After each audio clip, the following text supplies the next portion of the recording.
Okay ladies gentleman, welcome welcome welcome to Sagar Jain academy.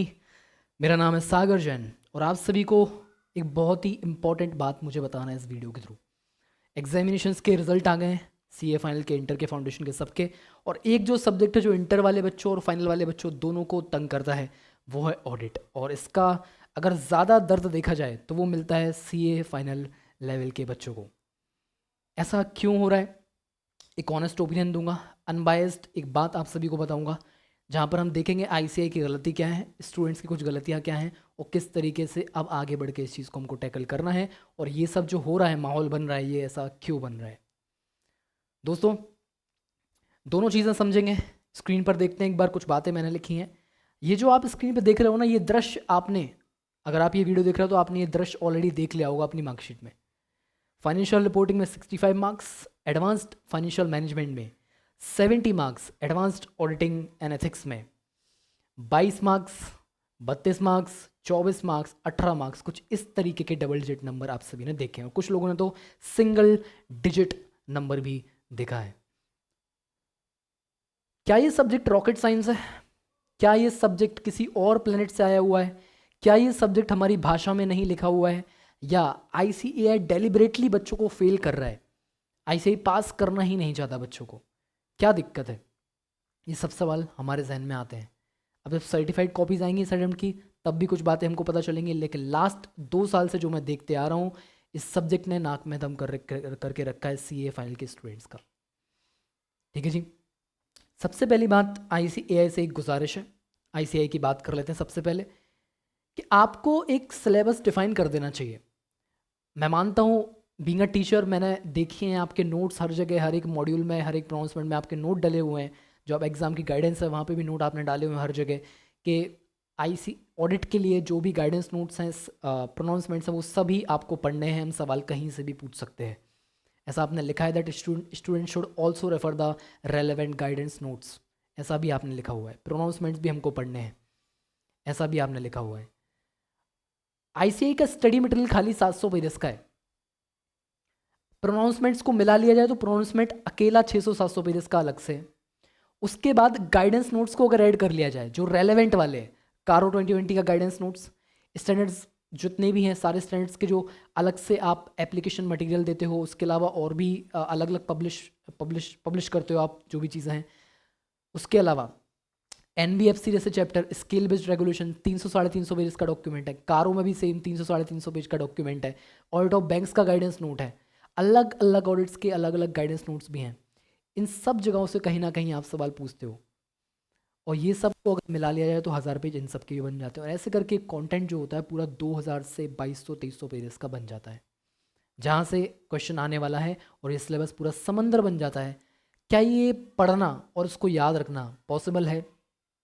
नहीं है। Institute, please ये चीज़ institute को कंसिडर करनी चाहिए। आपको एक सेट सिलेबस बनाना चाहिए, जैसा एफआर में है, एएफएम में कुछ सर्टेन चैप्टर्स हैं, कुछ सर्टेन टॉपिक्स हैं, वहाँ से ही क्वेश्चन आने हैं।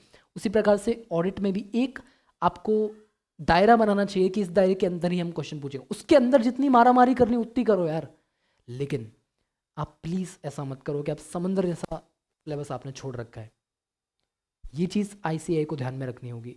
अगर ऐसा कुछ हो पाए तो अच्छी बात है, बट यहाँ पे आईसीआई को I think that please they need to consider it. अब समझते हैं दिक्कत क्या हो रही है, आईसीआई का माइंडसेट क्या है। ये सिलेबस वाली दिक्कत होगी। अब आईसीआई का माइंडसेट क्या है, क्यों पिछले 2 सालों से ऐसा हो रहा है कि भैया ऑडिटिंग में ही बच्चे फेल हो रहे हैं, बच्चों का सीए बनना अटक गया है इस सब्जेक्ट की वजह से। ऐसा क्या हो रहा है, why it is so much of talk of the town this subject? हमारे कोर्स का नाम है चार्टर्ड अकाउंटेंसी। सीए बनेंगे आप फाइनल देने के बाद, ठीक है जी। और चार्टर्ड अकाउंटेंट के main core areas of working अगर आप देखें, मेन डोमेन्स देखें जहाँ पर एक सीए काम करता है, वो होता है फाइनेंशियल रिपोर्टिंग, ऑडिटिंग और टैक्सेशन। इंडिया में, भारत में फाइनेंशियल रिपोर्टिंग, ऑडिट और टैक्स, ये 3 चीज़ें हैं जो सीए से ज़्यादा अच्छे से किसी और को सिखाई नहीं जाती और किसी और ने पढ़ी भी नहीं होती। Financial reporting, auditing and taxation. Articleship जब होती है इन्हीं 3 डोमेन्स में से कहीं ना कहीं आपकी होती है, अनटिल आप इंडस्ट्रियल ट्रेनिंग में कुछ अलग कर रहे हो तो। बच्चों का माइंडसेट होता है फाइनेंशियल, टैक्सेशन उन्होंने ऑलरेडी कर रखा होता है। 80% बच्चे मिड साइज फर्म से, स्मॉल साइज फर्म से आर्टिकलशिप करते हैं, जहाँ पर टैक्सेशन का काम ज़्यादा रहता है। और ऑडिटिंग छोटा मोटा वहाँ पे रहता भी है, तो वहाँ पे ऑडिटिंग का मतलब होता है वाउचिंग वेरिफिकेशन। खुद से ही फाइनेंशियल स्टेटमेंट बना लेते हैं और खुद से ही ऑडिट कर देते हैं। कुछ सेल्फ रिव्यू थ्रेट ऐसा कुछ कॉन्सेप्ट ही नहीं होता, कुछ नहीं होता, सिर्फ टिक्का टिक्का टिक्का, ये ऑडिट होती है।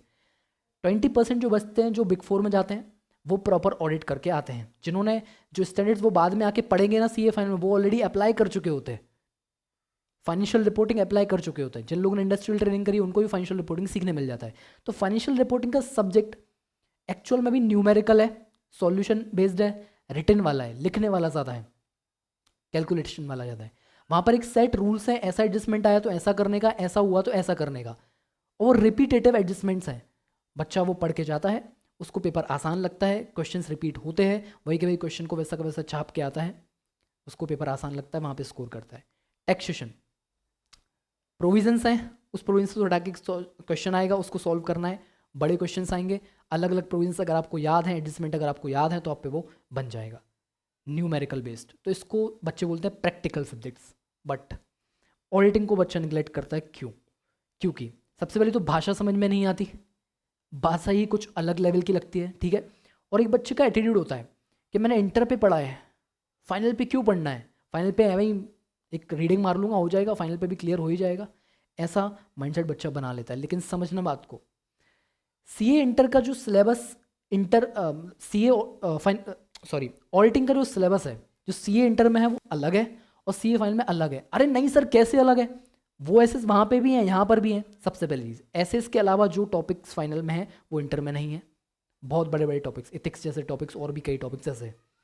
दूसरी चीज़, जो स्टैंडर्ड्स इंटर में हैं वो प्रोनाउंसमेंट्स के एक छोटा सा पार्ट इंटर में डाला गया है, जो कि बहुत बेसिक है, स्ट्रेट फॉरवर्ड क्वेश्चंस जहाँ से आते हैं, याद करने वाले 5-5 पॉइंट्स वाले, याद करके जो हो जाते हैं।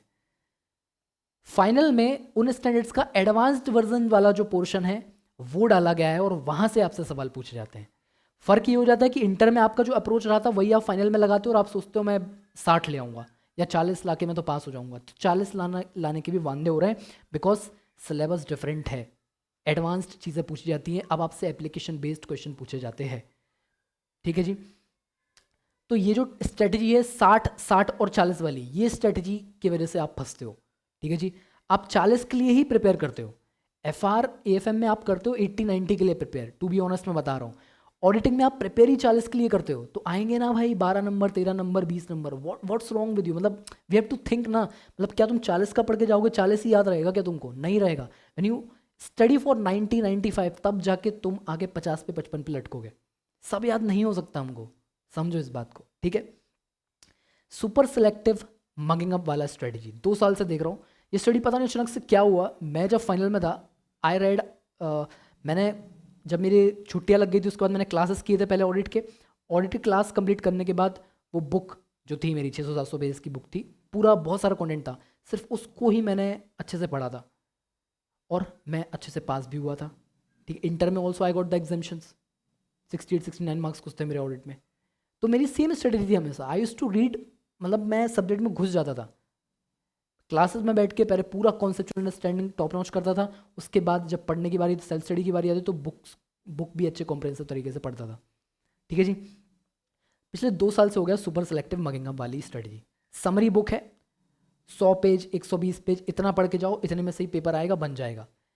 ICAI 2000 पेजेस में से तुमसे सवाल पूछ रहा है, और 2000 पेजेस ऐसे कि ICAI की बुक का साइज़ थोड़ा छोटा रहता है तो वो 2000 लगते हैं, बट एक्चुअली वो 1300-1400 पेजेस होते हैं, ठीक है जी। उसमें से तुम 100 पेज 150 पेज पढ़ के जा रहे हो यार, हाउ आर यू एक्सपेक्टिंग कि तुम पास हो जाओगे? सीरियसली। अब यहाँ पे ICAI को भी गलत नहीं बोल सकते, ICAI की स्टडी मटेरियल तुम अच्छे से पढ़ के नहीं जा रहे हो, तो उसके बाद ICAI कैसे पास करेगा तुमको? ये चीज़ मत फॉलो करना। इस सब्जेक्ट को प्राइमरी सब्जेक्ट, मैंडेटरी सब्जेक्ट से एक्सेप्ट कर लो। जनवरी 26 का पेपर बहुत वाहियात आने वाला है, ये बात मुझसे लिख के ले लो। May 26 में भी वाहियात आएगा और ऐसे ये सब्जेक्ट आगे चलते हुए ख़राब ही होता जाना। ICAI इज़ गेटिंग रूथलेस, उनको चाहिए कि भैया आप ऑडिटिंग अच्छे से करो, ठीक है ji. You are being a CA, आपको ऑडिट करना आना चाहिए, तो ऑडिट की चीज़ें आपको समझनी चाहिए, ठीक है जी। इस सब्जेक्ट को मैंडेटरी मानना शुरू करो और इसमें 60 के लिए 65 के लिए प्रिपेयर करना कि भैया 60-65 तो चाहिए किसी भी हालत में। बाय चांस FR AFM का पेपर टफ आ गया, ICAI थोड़ा भी घूम गया, तो क्या कर लोगे फिर तुम? ना यहाँ के रह जाओगे, वहाँ के रह जाओगे। क्योंकि यहाँ भी तुमने 40 के प्रिपेयर किया है, तो बनना तो एनीवेज तुम पे नहीं है, चाहे टफ पेपर आए चाहे इजी पेपर आए, नहीं बनना तुम पे। टफ आया तो तुम्हें 20 मार्क्स का बनना है, और आसान आया तो तुम्हें 40 का बनना है। अल्टीमेटली तुम मतलब तुम्हारा गारंटेड है फेल होना। मत करना। क्लासेस टाइम पे कंप्लीट करो, प्लानिंग अच्छे से करना। जो मई 26 सितंबर 26 में देने वाले हैं, अपनी क्लासेस को टाइम पे कंप्लीट करना। 4 महीने पहले एग्जाम के क्लासेस कंप्लीट होने चाहिए। ऑडिटिंग का सब्जेक्ट है जहाँ पे अमेंडमेंट्स ज़्यादा नहीं आते हैं, ठीक है जी। अमेंडमेंट्स नहीं आते हैं तो इसका मतलब आप क्लासेस पहले कर सकते हो, ठीक है। आपको वेट करने की ज़रूरत नहीं है एग्जाम टाइम तक की, पहले से क्लासेस कंप्लीट करके रखना। प्लानिंग, क्लास कंप्लीट हो गई उसके बाद कब कब से सेल्फ स्टडी शुरू करना है ऑडिट की, और कितने बार उसको मुझे पढ़ना है, कितने बार मुझे बुक को पढ़ना है, ये भी देखो, ठीक है जी।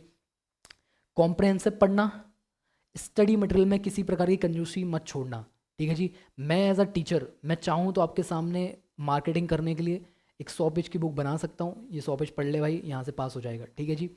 मैं 100 बच्चों को पढ़ा दूंगा, ठीक है। 100 मेरे क्लास में स्टूडेंट बैठे हैं, उनमें से 10 मेरे पास हो जाएंगे, ठीक है जी। 10 पास हो जाएंगे, मैं 10 दिखा दूंगा। जो 90 फेल हुए हैं उनकी चर्चा कोई भी नहीं करेगा, ठीक है जी। तो ध्यान रखो, जो 10 जो पास होते हैं ना, वो अच्छे तरीके से पढ़ के होते हैं, उन्होंने सब कुछ पढ़ा होता है, स्टडी मटेरियल प्रोनाउंसमेंट भी देखे होते हैं, सब कुछ पढ़ा होता है, because they wanted to pass in the first attempt, ठीक है। गलती मत करना। हो सकता है आपको ऐसा लगे कि भाई तू रैंकर नहीं है, तू ऐसा हमें क्यों सुना रहा है, तू कौन होता है बोलने वाला, ठीक है। आपको ऐसा लग सकता है, you can of course don't believe me, but this is what it is, ठीक है। Thank you so much, best of luck for examinations. I will meet you once you become a CA. Thank you so much and bye bye.